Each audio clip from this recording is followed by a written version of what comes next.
Sing rahmat lan tenten rahayu ingkang saking pinanganipun Gusti Allah ingkang mau dumadi mugia kajiwa kasarira wonten ing kita sadaya. Kepareng kula Yohanes Wadoyo, salah satunggaling warga pasemuan ing Gereja Kristen Jawi Gebyok Ngemplak Kartosuro mengkon klasis Kartosuro iring ilen badhe amantaraken bahwa sabdo winedar ing edisi Kamis Surya kaping 11 Juni 2026. Para pamirsa ingkang kinasih, pundene pangandika ingkang badhe kaaturaken lan pitatampi sareng-sareng kula pendhetaken saking Pangentasan sekawan ayat 22 lan 23 ingkang mekaten pangandikanipun. Sira kudu matur marang pringon. Dawuhipun Pangeran Yahwa mekaten. Israel iku putra ingsun. Iya putra ingsun pamajeng. Kang iku ingsun dawuh marang sira. Putra ingsun iku pranana. Lunga supaya ngabekti marang ingsun.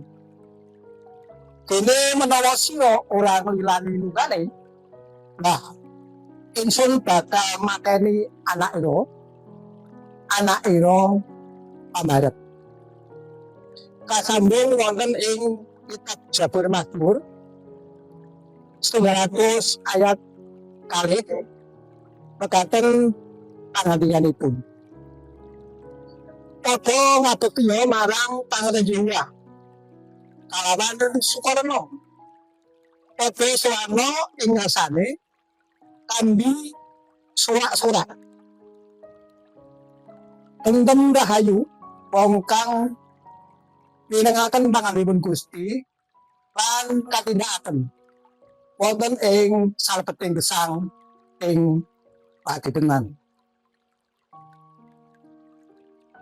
Mondene kulo raos sabda winedar pagedengan ing dinten menika kula paring jejer abdi ingkang setya pinilih binerkahan Gusti. Saking paseksineng kitab Pangentasan sekawan kala wau, kita saged manggihaken ingkang wigati. Dados pundi liripun? Inggih menika Gusti Allah paring dawuh dumateng Nabi Musa supados matur dumateng Sang Prabu Firaun pinangka raja Mesir. Bilih bangsa Israel punika umat kagunganipun Gusti.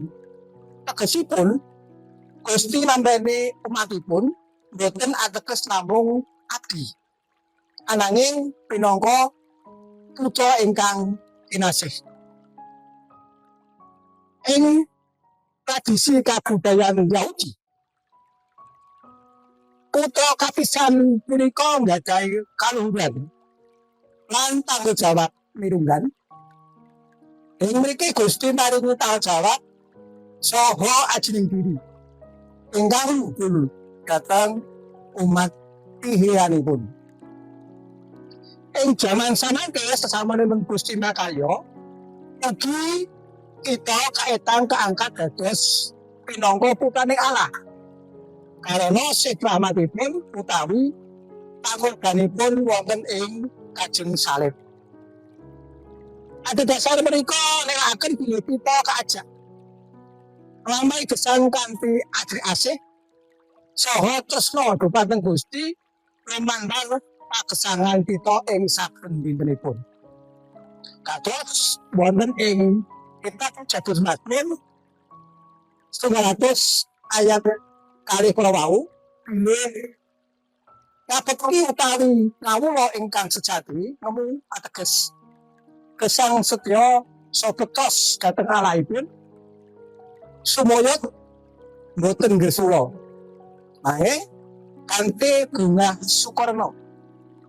Sing mana saha kebak ing raos panuwun syukur dumateng ingkang kita pekeni inggih menika Gusti Allah wonten ing Gusti Yesus Kristus ingkang kita sembah lan puji. Kanthi adhedhasar saperangan alit sabda winedar ing kalodhangan menika kita saged nimbulaken bilih setunggal Gusti maringi kita ajining diri pinangka dados putra-putra kinasihipun.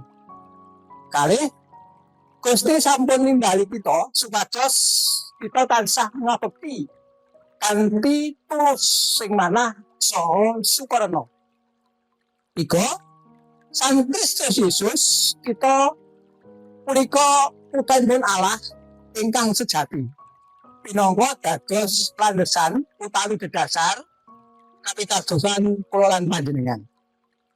Pramila tigang perkawis menika supados saged maujud wonten ing gesang kula lan panjenengan kados pundi kula lan panjenengan saged budidaya supados gesang kula saged tumata kanthi arupi dados ati ingkang setya pinilih saha binerkahan Gusti.